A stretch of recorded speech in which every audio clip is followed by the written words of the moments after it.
examples then of applying these rules.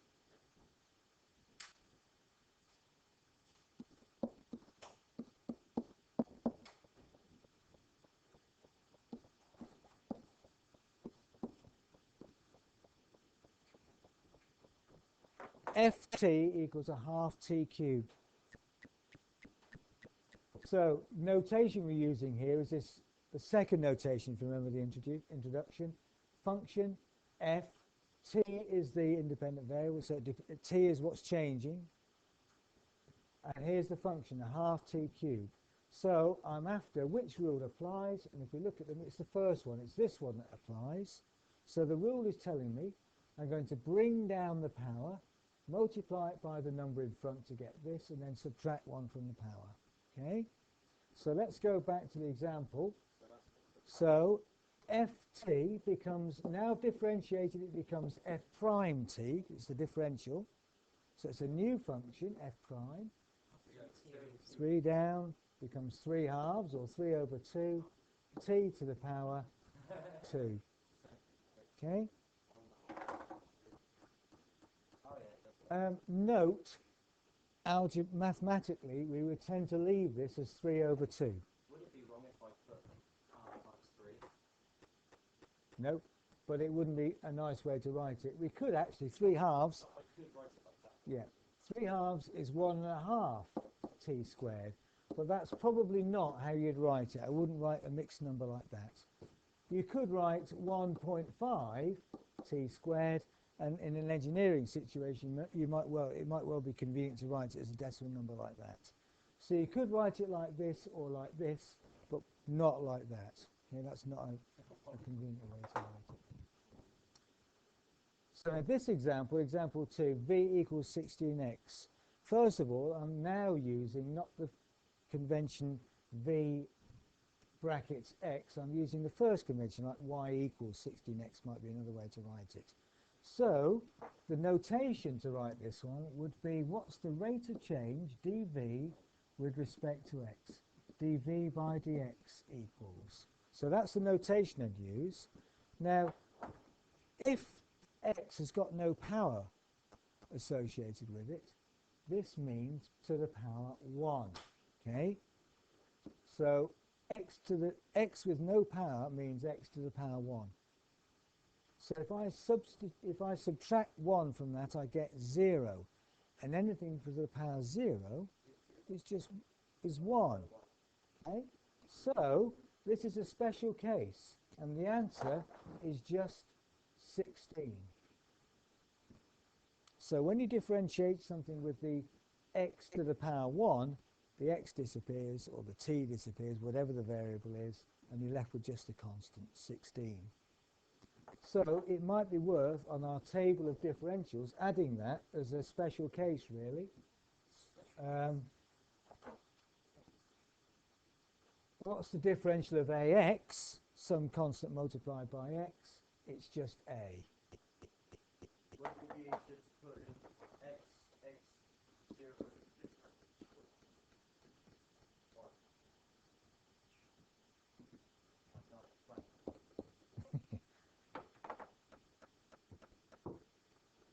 Okay, and while we're at it, our table of indices would come in useful here. If we go back to our table of indices, there's another special case we could put on the end of this, which we probably did at the time, which is that anything base x to the power 0 is 1. So, okay, yeah. So we've got that special case. Anything to the power 0 is 1, and the differential of something where x is only to the power 1, the x effectively disappears and just becomes the constant. This is actually just an application of the first rule. It's a special case for this first rule, but it's worth writing it down. Okay, so that's the second example. There's going to be lots of examples. Example 3.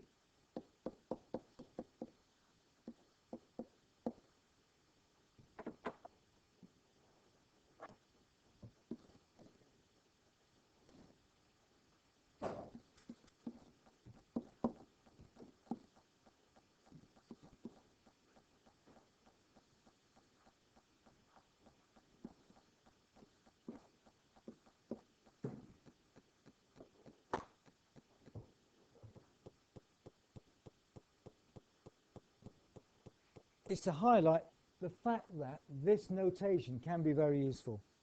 It's telling me that the f is the function, whatever the function is, and x is the variable we're interested in. And that's worth noting in this case, because if you look at the right-hand side, this is the function, ax to the 4. There's two symbols inside this, a and x. So you might well ask the question, which is the variable, which is the one we're interested in, the variable that we want to see how it's changing with respect to. And that's telling us. So x is the thing that's not changing, a is a constant. And so when we differentiate it, we use the notation f prime x, because we're using this notation, equals, and then using the general rule, the 4 comes down and multiplies by the a to give us 4a, and then we take 1 off the power to give 3. So, okay.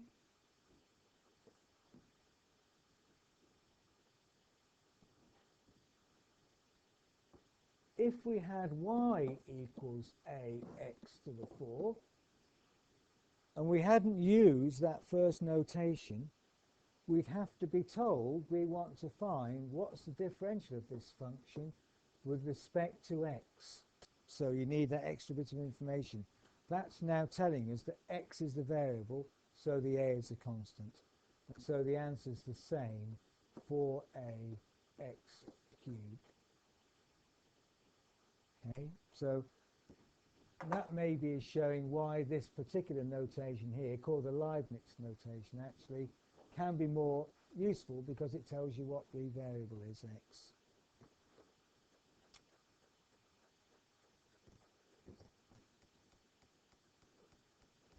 So if we look at this example, just watch what's going on here and then see if you agree. Well, I'm going to use this notation because that seems to be implied by the function there, vt. So it's telling me t is a variable, so the a and the pi are constants. So I'm going to bring the 3 pi outside,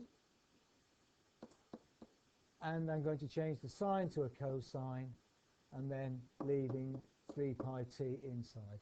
So the 3 and the pi are constants, so they both come out. It doesn't matter if you've not written it in exactly this order, but I tend to put numbers first, then symbols. You can, yeah, that's perfectly acceptable. Yeah. I'll record this. There's a problem with this one, and that is we're not sure what the variable is. If I'd used the convention gt equals that, I'd known that the t was a variable. If I write y equals xe to the minus 4t, I'm not sure whether the x or the t is the thing I'm differentiating with respect to. So that's when I need this extra information. So you need to know, am I differentiating with respect to x or t? So you need that information. Differentiate with respect to t. So that's my variable.